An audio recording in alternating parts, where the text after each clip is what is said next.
Updates at pinakahuling mga usapin sa mundo ng palakasan. Atin ang pakinggan dito sa Ang Pilipinas Ngayon.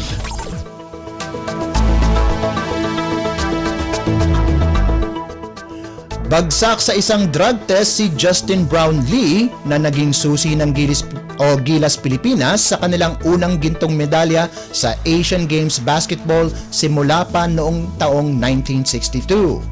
Ayon sa Lausanne-based International Testing Agency o ITA, positibo ang resident import ng Ginebra Gin Kings sa ipinagbabawal na carboxy-THC. Ang carboxy-THC ay iniuugnay sa paggamit ng cannabis.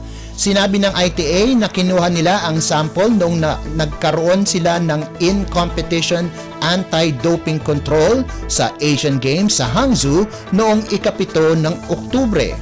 Naipaalam na kay Brownlee ang kaso at may karapatan siya na makita ang analysis ng B samples. Natalo ng Pilipinas ang Jordan 70-60 sa men's basketball finals noong Oktubre 6 kung saan nakagawa si Brownlee ng 20 puntos at 10 rebounds. Sa magkahiwalay na report, positibo din ang player ng Jordan na si Sam Desai sa isang ipinagbabawal na steroid. May karapatan din siyang makita ang analysis ng B samples. Updates at pinakahuling mga usapin sa mundo ng palakasan.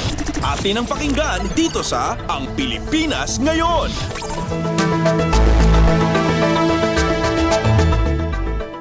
Plano ng kampo ni former world champion Jerwin Angkahas na lumipad patungo sa Japan 10 araw bago ang laban nito kay WBA Bantamweight champion Takuma Inoue.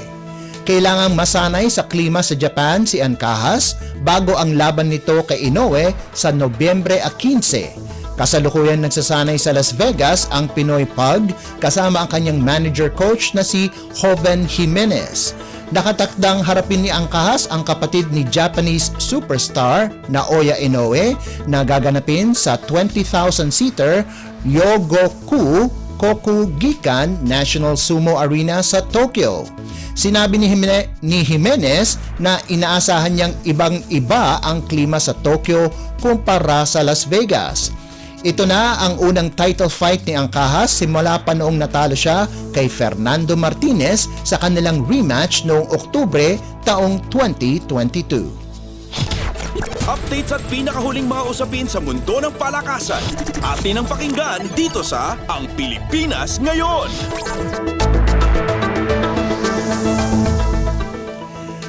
Napagdesisyonan na ng University Athletic Association of the Philippines o UAAP Basketball Commissioner's Office na suspendihin ang 3 referee ng 3 linggo dahil sa hindi nilang magandang pag-oopisyal. Ang desisyon na suspendihin ang 3 referees ay base sa mababang grado na natanggap nila sa referee game report card na nagsisilbing quantitative evaluation ng kanilang performance sa UAAP basketball games. Sinabi ng UAAP na ang suspension ay isang malaking desisyon para maitaguyod ang mataas na standard ng integridad at accuracy sa pag-o-officiate ng mga laro sa UAAP. Sinabi ni UAAP Season 86 Basketball Commissioner Xavier Nunag na nananatiling nakatuon ang UAAP na magbigay ng competent at professional na referee sa liga. Hindi pinangalanan ang mga nasuspending opisyal dahil sa pagrespeto sa kanilang pribadong buhay. Updates at pinakahuling mga usapin sa mundo ng palakasan.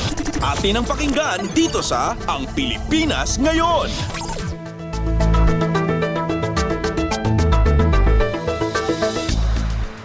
At yan ang pinakahuling balita sa larangan ng palakasan.